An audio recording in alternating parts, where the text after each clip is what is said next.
フルカウンター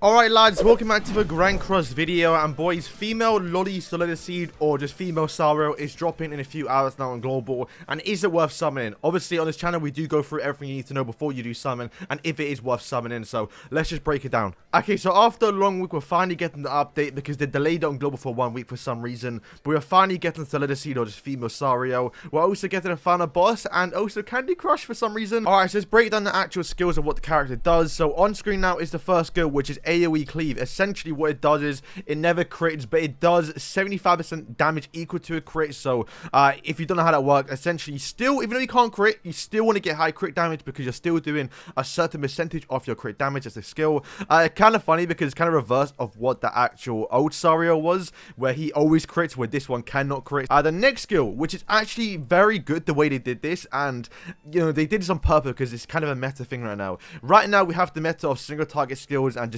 people using trait tomatoes with Kyo, Lilia, whatever character it is. So the new Sariel, they purposely gave him a tier 2 taunt on his counter, because so far I think from what I've noticed, everyone that taunts, so you know Chandler and Osa Esterosa, Terry is the exception, but Terry does not have an actual taunt. Once you do get to tier 2, it does taunt for 2 turns, which is so important, so you only have to rank it up, and that's 2 turns of guaranteed doing damage back to them, because you've got to remember they have to use single target skills every single turn. But also a little bit of a will character, because it's kind of how these things are in the game with graces. He does have a grace which is different to the old Sariel, because like Margaret, it's a different body, a different character in a sense. When the hero uses skill, decreases all enemies crit chance by 3% and crit damage of 8% up to 2 times, limit to 5 times.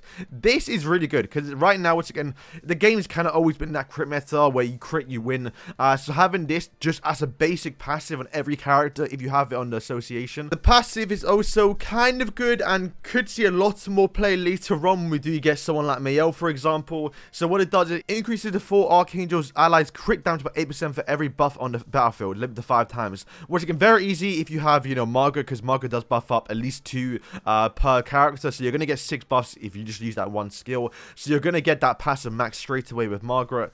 So on screen now are the 4 Archangels. Obviously, if you don't know what it is, I'll just say it. But it is Tamio, Sariel, Luduciel, and Mayel. Obviously, in the storyline, especially while this character comes out, a lot of them do possess other bodies. So that's why Margaret is there, because she is Luduciel. Which is why this new Sariel is basically Solidiseed, but Sariel is her body. So expect the same thing later on. We do get Arbus, which is the other version of Tamio. And then when Mayel does drop, which will most likely be the next, not next, but one of the future Holy Wars that should be coming sometime this year. But finally, we do have a new ultimate effect, a new type. It's kind of rare to get a new character that has a new type in the game, rather than it being a new festival. But he does inflict suppressed damage, which I'm sure will change in the actual global version. But for every stance effect on the hero, increase the damage dealt by 40%. So, you got to buff up here. If you use this character, you got to buff up, because when you buff up with a stance skill. Okay, so suppression basically deals an extra 80% damage, and that's not bad, by the way, because Ragnarok Diane does 120, and that's insane damage. So, an extra 80% damage increase is basically almost double damage with the actual buff on.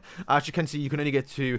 It says on the hero, so it's not applied towards your teammates or other people on the field. It's just himself. So you got to make sure if you use his ultimate, you get that stance up before you use it. So that is the character. Is the character worth summon alone? Honestly, yeah, he's actually a good character, but we got to take into consideration of what's actually coming and what the character is. So firstly, this guy is a part 3 unit. This is one of the first characters we got in a very long time, but he's not actually limited. Essentially, he's the equivalent to what Tamio, the old Sariel, and Osa Chandler are right now in the game, where basically they go into the actual pull rate where you can get them right now. As you can see, Tamio is rated up. So essentially what I'm saying is, you're going to be able to pull this character a lot of times. I am someone who skipped the first banner of Tamio, Sariel, Luduciel, and also Chandler, and I've gotten them all 6/6 because they return on every banner very, very frequently. Now, maybe a minute before they actually do appear on a decent banner, because they tend to take the piss a little bit with this. But what I'm saying in the future, maybe the next festival or the festival after the one we're about to get in a few weeks, she's going to be on the banner. And also not to mention, they do go into the actual pull rates that actually you can see at the bottom when we scroll down a little bit.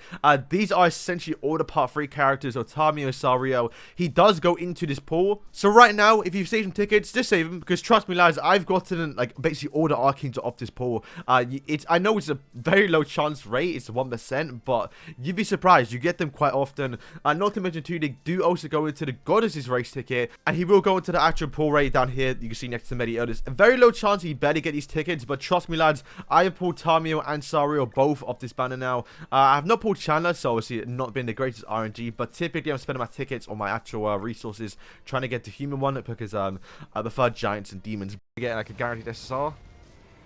Okay, I'll skip. No fucking way! No way! I told you! I told you, bro! I told you! Save your tickets! You could get them. I've gotten Brunhild off this too, by the way. So, like, trust me, these tickets, don't underestimate them. You do get quite a lot of characters off. Okay, so before we move on, there's one thing left, and it's this character right here. So, right now, this Elizabeth should be the next festival unit. It's been leaked. She's gonna be the next light character. So, literally on global anniversary, so probably what? So, March 3rd, around the end of February. So literally about a month's time, lads, we're gonna get this new character, the next light character. Now, if you don't care about Elizabeth or you don't care about what she does, then you can skip and summon for this new Sariel, because you've got to remember this Elizabeth is not an Archangel, so they're not gonna really work well together.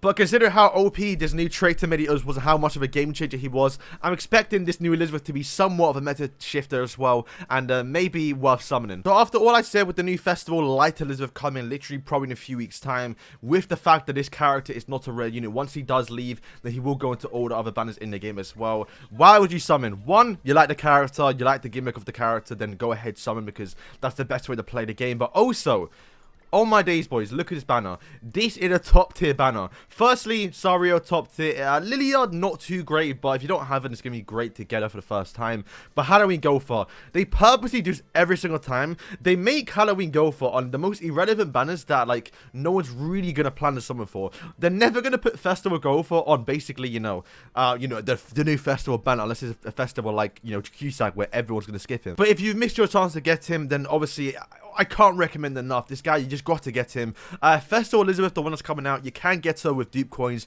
You can get her on the next festival banner, essentially. But Gopher, you never know when it's going to return. It's worth the risk. Plus, if you don't get him, you're still going to get a good character. And the filler rate isn't too bad as well, because you're going to get Nanashi, which is becoming way more relevant now with the bird, and obviously the Amplify meta.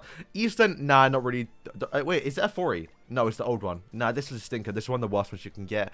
Alpha, we all gossip probably, but it's not bad to get dupes. So these 3 units. Now, these are not like meta, but they are fun characters using in the game if you want to use them. Sigurd right now, like with the Alpha strat, is just top tier really. If you start first, you're popping off with him.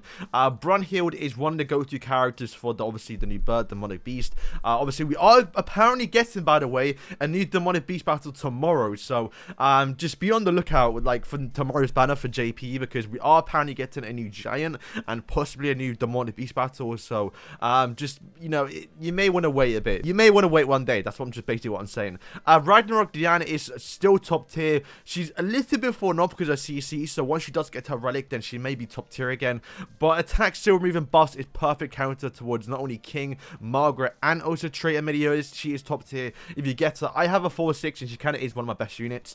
And yeah, only if she had a relic. If she has a relic, then she's perfect. Perfect character for the Bigger Bird event. Literally, I could not defeat floor 1, but when I got this character, I was able to defeat floor 1 and floor 2 with ease. Now, with all the new stuff that's come out, I can defeat floor 1 and floor 2 and floor 3 in literally the first go. Like, this character is perfect. You need her if you don't have her. So yeah, obviously, it's all low chances. You can literally summon and just get either one Sariel at 600 and literally just get the new, Hauser and maybe Eastern. It's all RNG, but I think the banner is so good, it might be worth it if you want the character. Then hey, at least if you're summoning, you're gonna get a good filler rate and it's not too bad. But like I said, the character is not rare, so you've got to take into consideration that yeah, you're gonna pull this character probably 20 times in the future. And also, well, Festival Light Elizabeth is around the corner, and she may be the top tier character next to come out. And also as well, we're getting a new Ragnarok banner tomorrow, which is going to be bringing a new giant and possibly a new sin, which could be Festival Old Wing, the Small Wing King, or Purgatory Barn, who knows. But boys, thank you for watching, and let me know what you're doing. Are you gonna be summoning? I think if I get paid tomorrow, I might do a few, I might do 5 summons, see what I get. We also do get 1 free multi, so good luck on your multi. I've got on quite a few characters on my first multi when I don't plan to summon for them. So boys, thank you for watching, and yeah.